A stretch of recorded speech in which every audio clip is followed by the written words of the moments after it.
So I love the idea of composting, right? Making sure my food scraps don't end up in one of Chicago's landfills. But to be honest with y'all, I don't really know how it works. And I'm pretty sure I ain't got the space for it in my apartment. Now, if that also sounds like you, maybe we should try Waste Not. Waste Not provides convenient curbside composting, making it easy to reduce waste at home. So maybe give it a try. Head to wastenotcompost.com. CityCast Chicago listeners can get a free month to test out Waste Not by using the promo code CityCastCompost. Again, that's wastenotcompost.com. What's up, y'all? I'm back with some more shows you gotta check out at Ravinia this summer. Now, if you missed it, Ravinia is North America's longest running outdoor music festivals, and it has one of the most packed lineups I've ever seen. On July 27th, you can catch Killer Queen, a tribute to Queen, or check out Gypsy Kings with Nicholas Reyes on July 31st, or maybe see Indigo Girls and Melissa Etheridge on August 11th. Choose your concert and choose how you want to watch it. You could pack your own picnic on the lawn or sit up close in the pavilion, or you could be like me and do both of them. Buy your tickets today only at ravinia.org.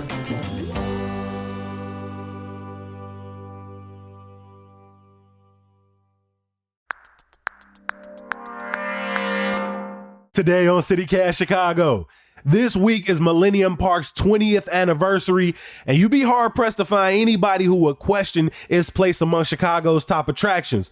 But let's remember, it wasn't always rose gardens, ice rinks, and bean sculptures. So while the city is celebrating with free events all weekend, we asked Chicago Sun-Times architecture critic Lee Bay to walk us through just how this once over-budget, delayed big idea became one of Chicago's most iconic parks. It's Thursday, July 18th. I'm Jacoby Cochran, and this is what Chicago's talking about.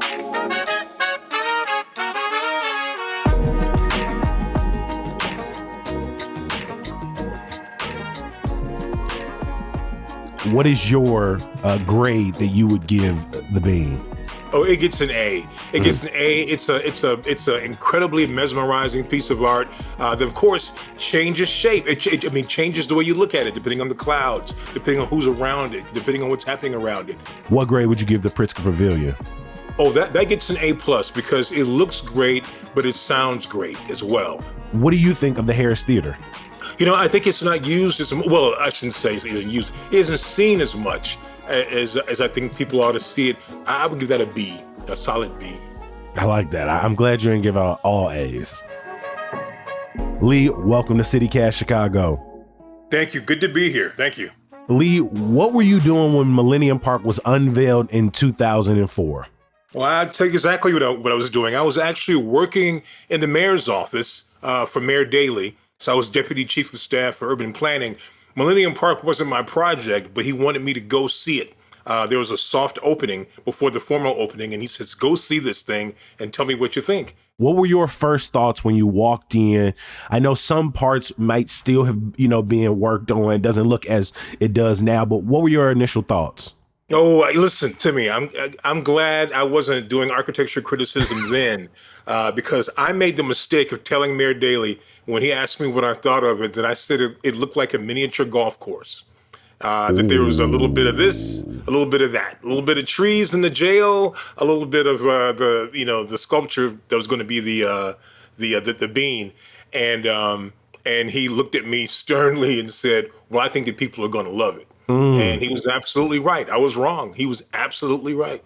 I ain't gonna hold you though. When I look at the BP Bridge, that looks like a mini golf course obstacle. Like I'm seeing it from like a helicopter view. And so I'm like, yeah, I could see trying to get a golf ball around that like I was in Douglas Park. Yeah. All right, so speaking of Mayor Richard M. Daley, right, he first announced his plan to turn that area downtown into a park in 1998. What did that land look like at the time, and how did it get there? Well, there was a strip of parkland right along Michigan Avenue that you could look past, I think, a fence and look down on the Metro tracks, Metro electric tracks that were down there. And then That was it. Basically nothing. It was a part of the park that you would walk past on Michigan Avenue, but you would never really go into because there was really nothing there. Yeah, I remember driving past it when I was a kid, taking my mom to work downtown a couple of times, and it mostly looked like a parking lot. Well, yeah. On the eastern side, I guess it still was a parking lot then. Yeah.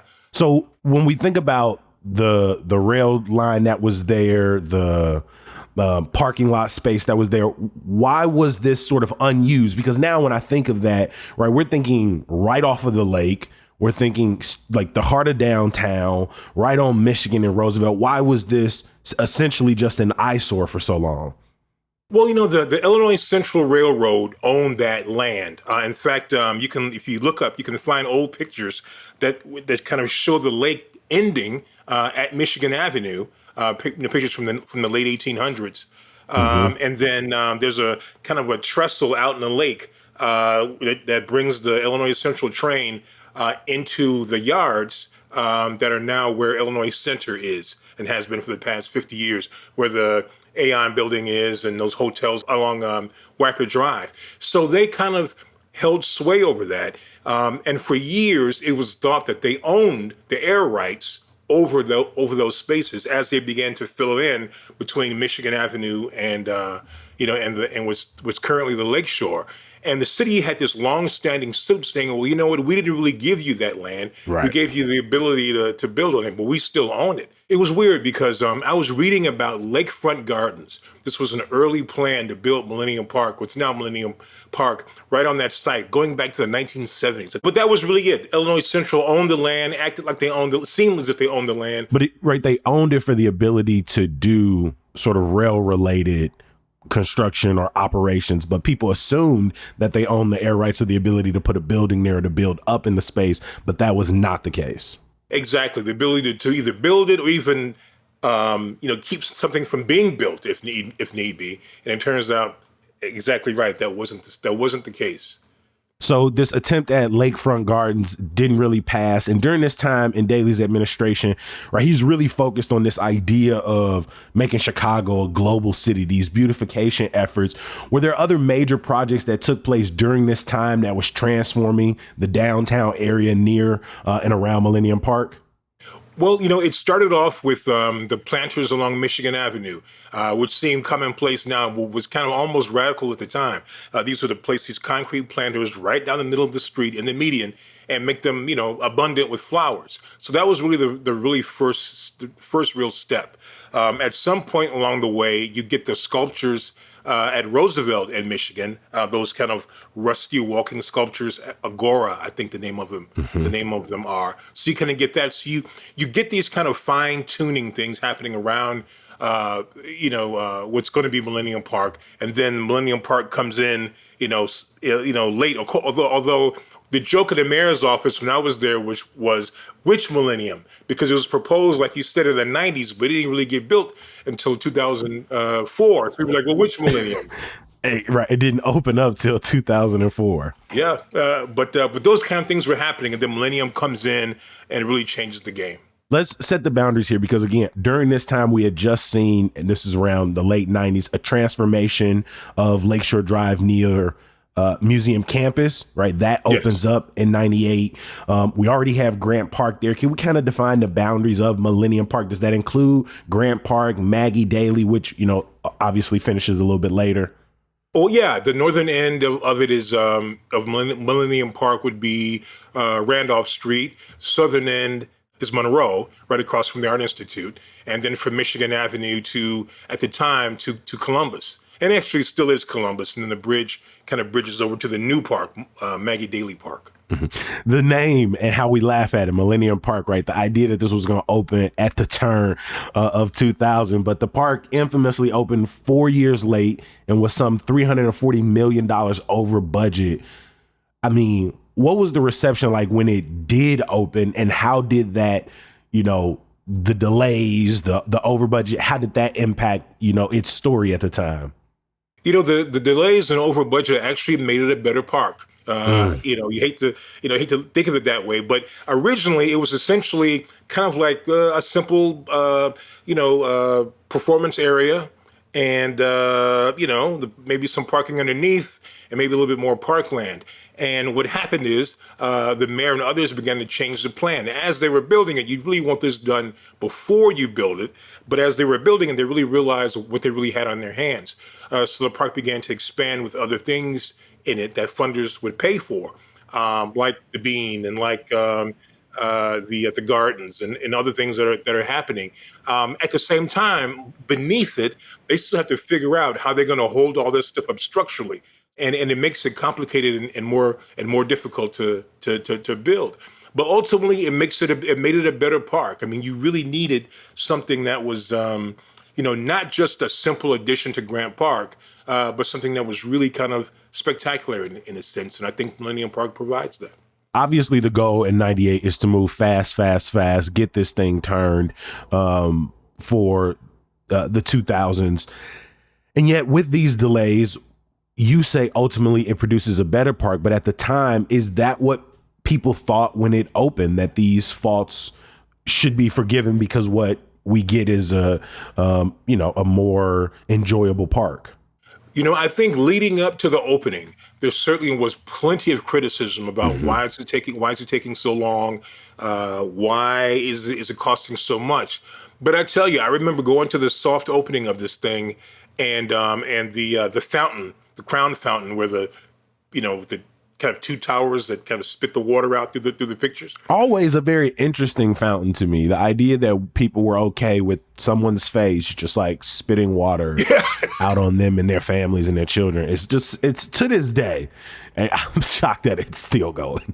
Yeah, me too. And and it's funny now in renderings, when it was sort of sketched up, and we saw them at the Sun Times and a little bit more in the mayor's office, artists and architects, they depict how it's going to be used, and how it's going to be used, how they thought it was going to be used, or at least how they depicted it, is people would sit around the edges, right, and kind of watch the waterworks, on the inside.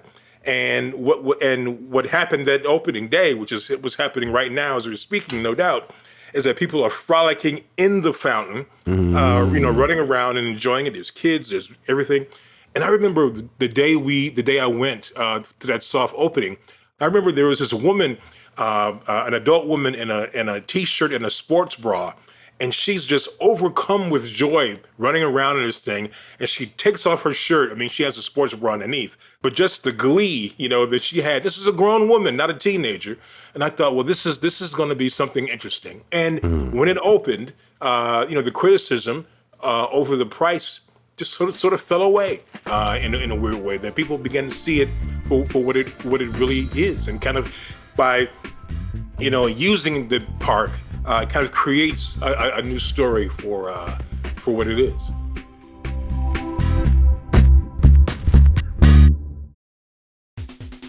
When was the last time you visited Chicago's free zoo? Nah, for real, Lincoln Park Zoo is free. I was just up there like 2 months ago. From outings with family and friends to a picture-perfect date spot, Lincoln Park Zoo makes for a perfect, budget-friendly summer day. In between the penguin encounters, carousel rides, delicious food, free daily programs, and more, trust me, there is so much to do. Like, did you know Lincoln Park Zoo has one of the largest zoo-based conservation and science programs in the country? They prioritize conservation both here in Chicago and around the world, and they take animal care very seriously, running the nation's top zoo-based animal welfare science program. So as you catch a glimpse of the many animals at Lincoln Park Zoo during your next visit, like my personal favorite, the red panda and snow leopard, you can feel good knowing your visit makes an impact. This summer, visit the pride of Chicago, Lincoln Park Zoo. Go to lpzoo.org to plan your next visit to Chicago's free zoo this summer.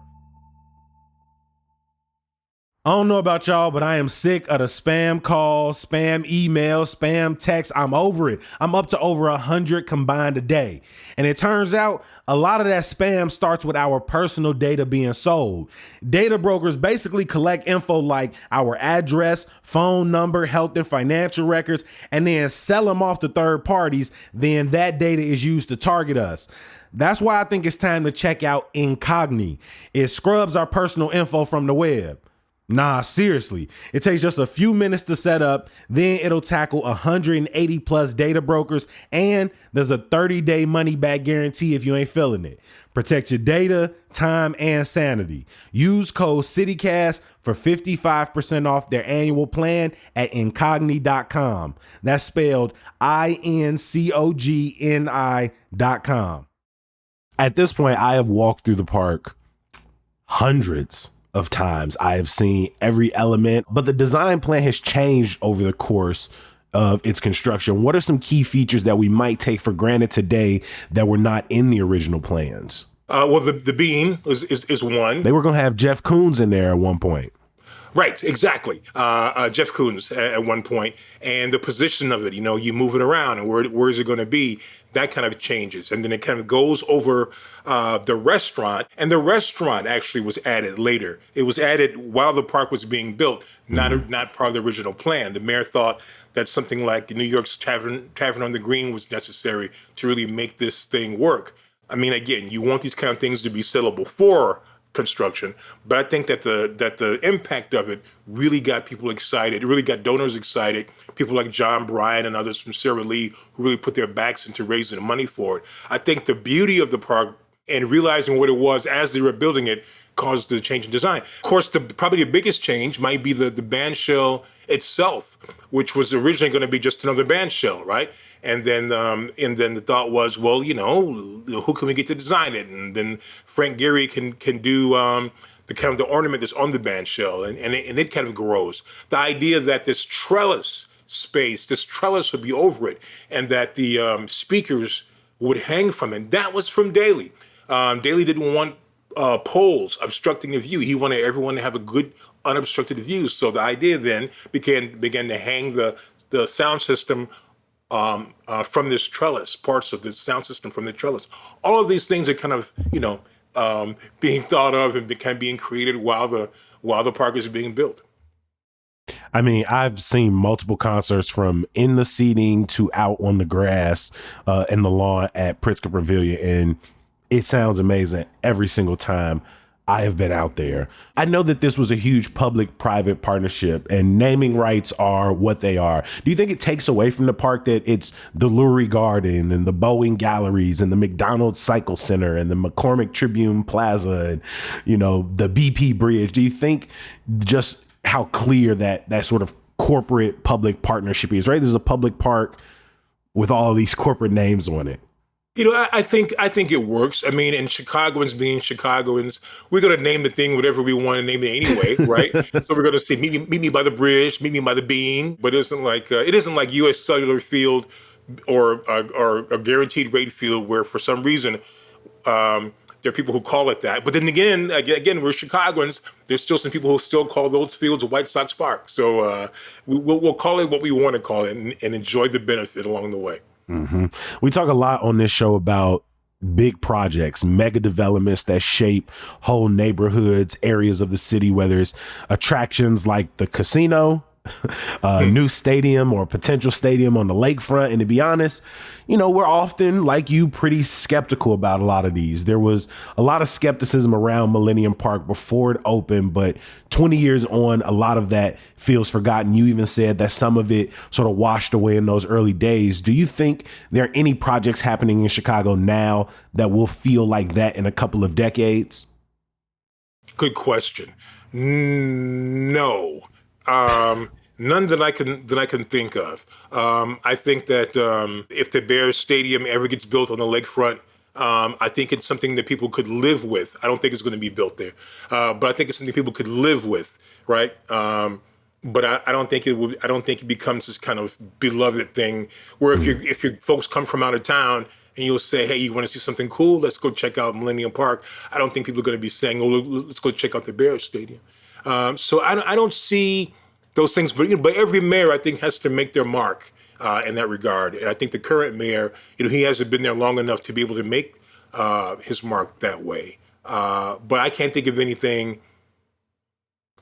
I can't think of anything that has the kind of the trajectory that Millennium Park had, where it was you're skeptical, this going to work, and then it gets built, and you say, oh, okay, oh, all right, so it belongs in the pantheon, of cool Chicago stuff. I can't think of anything that kind of fills that role.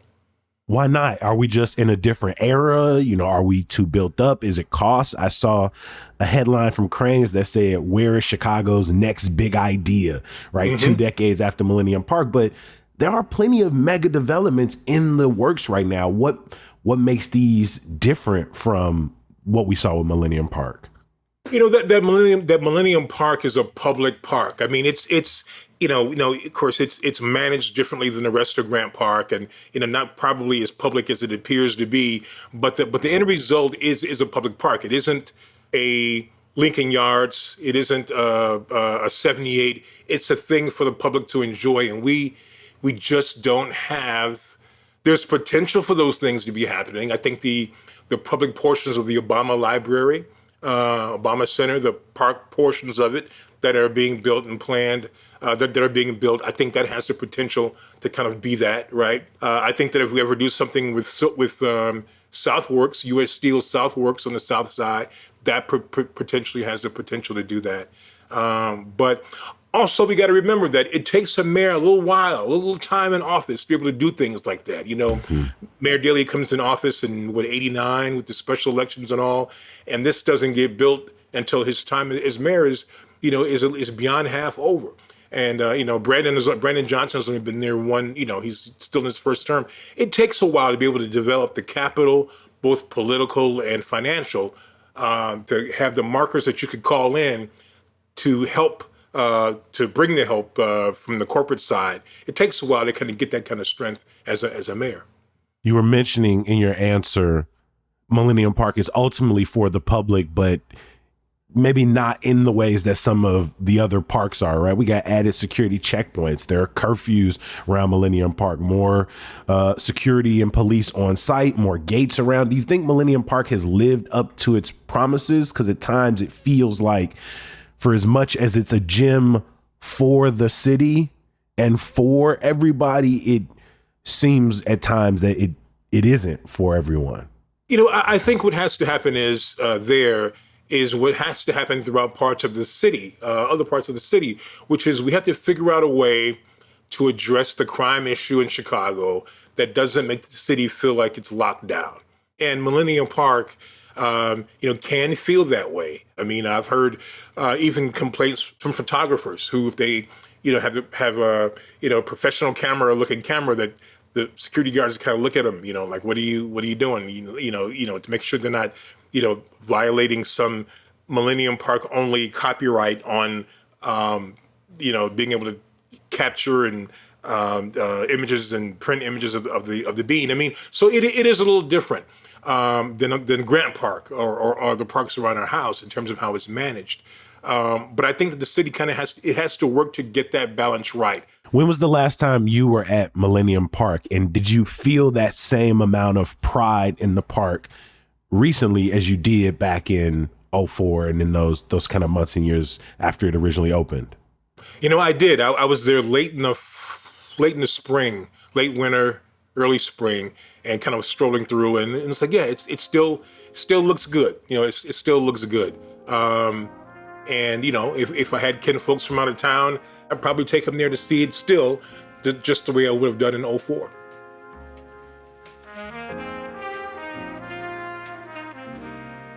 To see a full lineup of events, please check our show notes. I want to give a huge thank you to our guest today, Lee Bay from the Chicago Sun-Times. Lee, I appreciate you every time you make time for us. Thank you, my friend. Thank you. Always. Before we let you go, make sure you bookmark our website, chicago.citycast.fm. There you'll find our latest articles, a packed events calendar, some neighborhood guides, and you can subscribe to our daily newsletter, Hey Chicago. Something you won't find on the website, though, some good news. I mean, there's plenty of good news, but you ain't gonna find me singing it or nothing. The 10th annual Great Colombian Fest kicks off tomorrow at Northeastern Illinois University in North Park. Throughout the 3 days, there'll be a custom car show, a house music celebration, and so much more. You can check the link in our show notes for more information. As always, we appreciate you for listening and reading. We're going to be back bright and early tomorrow. We'll talk to you then. Peace.